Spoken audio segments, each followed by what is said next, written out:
కొన్నిసార్లు పనంతా అయిపోయింది అని అనుకుని మనం రాత్రులు పడుకుంటే సడన్ గా నిద్రలో మనకి గుర్తొస్తుంది ఇంకేదో పెండింగ్ ఉంది అని అనేసి. అలాగా ఈసారి నాకు అలాంటి ఇన్సిడెంట్ జరిగింది. దోశ బ్యాటర్ చేయడం అనమాట, అంటే పిండి గ్రైండ్ చేయడము. నైట్ అరౌండ్ 1:30కి నాకు మెలకు వచ్చింది సడన్ గా. మన పప్పు నానేసాం కదా గ్రైండ్ చేయాలి అని అనేసి.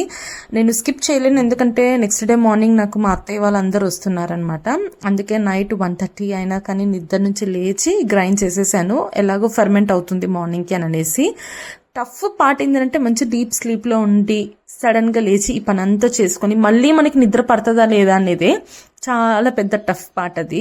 అయితే నాకు నిజంగా ఆల్రెడీ బ్యాటరీ అంతా డౌన్ అయిపోయింది, ఎనర్జీ అంతా లాస్ట్ అయినట్టుగా అనిపించింది. బట్ స్టిల్ పప్పంతా తీసేసి గ్రైండ్ చేసేసి కొంచెం రిలాక్స్ అయ్యి ఆ తర్వాత దీన్ని ఫర్మెంట్ కోసం అని టైట్గా సీల్ చేసేసాను. నాకు తెలిసి ఇలాంటి ఇన్సిడెంట్స్ చాలా మందికి జరుగుంటాయి. మీకు కూడా ఇలాంటి ఇన్సిడెంట్ జరిగితే నాకు కామెంట్ సెక్షన్లో చెప్పండి.